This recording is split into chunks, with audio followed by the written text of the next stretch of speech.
On the 26th of October, 2021, Philip Given Minguni, known on the streets as Nkunzi, was cruising down the N4 highway near the Diamond Hill Toll Plaza. He wasn't alone. His girlfriend was in the passenger seat.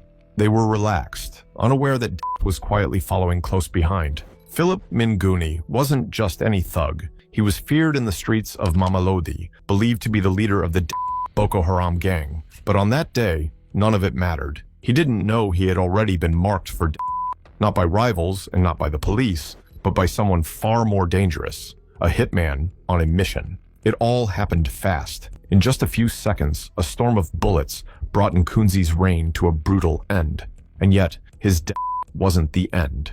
It was just the beginning, because what happened in the weeks that followed would shake the criminal world to its core. This is the story of how a hitman single-handedly tore through Mamelodi's criminal underworld. Mamelodi, a township just outside Pretoria, was once known for its vibrant culture, spirited music, and tight-knit community. But over the years, that energy was slowly replaced by fear. By the early 2020s, Mamelodi had turned into a breeding ground for violent crime. Residents didn't just worry about petty theft or house break-ins. No, the threats were much more sinister. Extortion, drug trafficking, and even daylight executions had become part of daily life. At the heart of this terror was a gang that called itself Boko Haram. Now, before anyone gets confused, this group had no connection to the Nigerian terrorist organization with the same name. The South African version of Boko Haram was a violent criminal gang that had essentially taken over large parts of Mamelodi. They extorted businesses, forced taxi drivers to pay protection fees, and targeted anyone who dared to speak against them.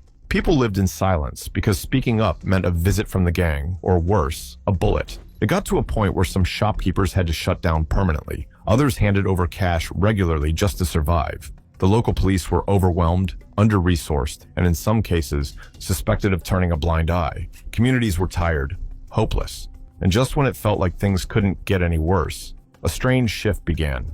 In early August 2021, the first signs of a shift began to appear, a change that would shake the very foundations of the criminal underworld in Mamelodi. It wasn't the arrival of a new law enforcement task force or a sudden crack in the gang's operations.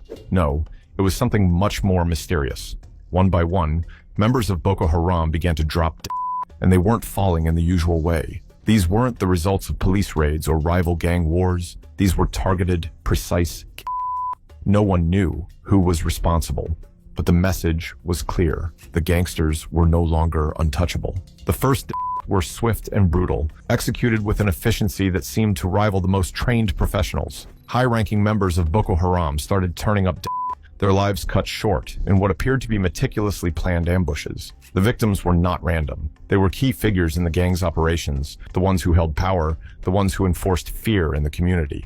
Then came a moment no one saw coming. On the cold afternoon of October 26th, 2021, one of the most feared men in the township, Philip Given Minguni, known as Nkunzi, was driving on the N4 highway near the Diamond Hill Toll Plaza. A woman, said to be his partner, was with him. They were in a black car, moving through traffic. Then, out of nowhere, gunfire exploded. A gunman hiding nearby opened fire with aim.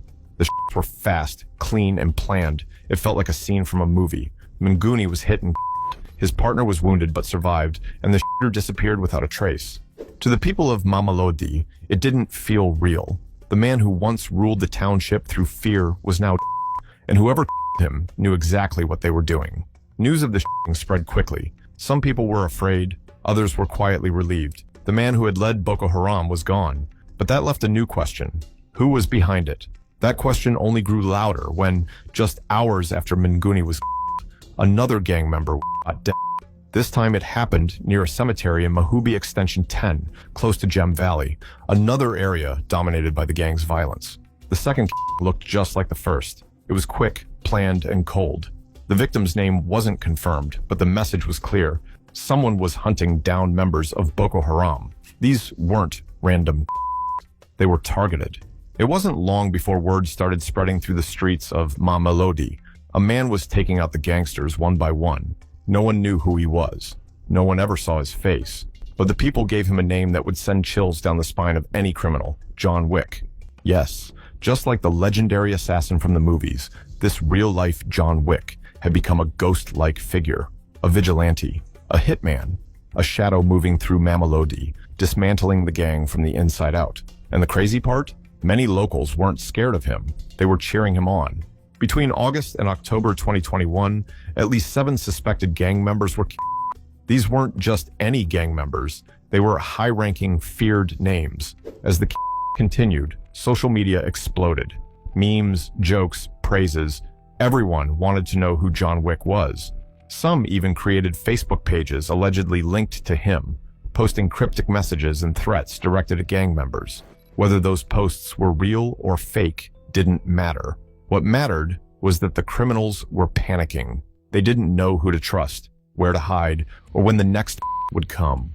For the first time in years, the people of Mamelodi had hope. A strange kind of hope, but hope nonetheless. However, not everyone saw it as a victory. Tebogo Mashigo, the chairperson of the Community Policing Forum in Mamelodi West, was one of the first to speak out. Mashigo understood the relief many in the community felt, especially those who had lived under the brutal control of the Boko Haram gang for years. For the people of Mamelodi, the vigilantes' attacks seemed like justice, a long overdue reckoning. But Mashigo, always the voice of reason, reminded everyone that one is too many, no matter who the victim was. The real problem wasn't whether the gangsters deserved it, but that no one had the right to take the law into their own hands. Mashigo's statement reflected the deep concern some people had about the While many in Mamelodi saw it as justice, there were serious legal concerns. Without a trial, how could anyone be sure that the right people were being targeted? Was this vigilante justice a dangerous path that would only lead to more violence? For Mashigo and others in the Community Policing Forum, the message was clear. While they understood the community's relief, they couldn't support the methods being used to bring about this so-called justice. As the toll rose, police started to question the idea of a lone vigilante. Gauteng Police Commissioner General Tommy Mtombeni dismissed the John Wick figure as an imaginary creation of the media. Mtombeni suggested that the were more likely the result of gang rivalries, especially with a new group called the Bafarasai. He believed the were not from a vigilante, but from criminals fighting for control of Mamelodi. For the police, this theory made sense. Mamelodi had always been a battleground for gangs fighting over illegal activities. With Boko Haram weakened, the Bafarasai saw an opportunity to take control. If Mtombeni's theory was right, the gangs were part of a larger criminal war. But for those who had witnessed the gangs, the idea of a gang war didn't seem to fit. The attacks were too precise, too well-planned. The victims were high-ranking members of Boko Haram, and each seemed to be carried out by someone who knew the gang's operations well. Despite Mtombeni's dismissal of the John Wick idea, the name stuck. Whether or not John Wick existed the way people imagined didn't matter. What mattered was that gang members were dying, and Boko Haram was falling apart. Vigilantism in South Africa is not a new problem, and the John Wick case is just one example of people taking the law into their own hands. This history of vigilantism is linked to the country's long struggles with crime and the failure of the justice system. For many communities, especially those in poorer areas, there is a belief that the police either cannot or will not protect them, which leads people to seek justice on their own. One example of this is from 2018, when the residents of Galashu Township took action after high crime rates and a lack of trust in the authorities. The community organized night patrols to watch for criminals. But these patrols were not just about watching. They also involved what the residents called blessings. This term, meant to sound harmless, actually referred to the violent punishment of suspected criminals, often without proof.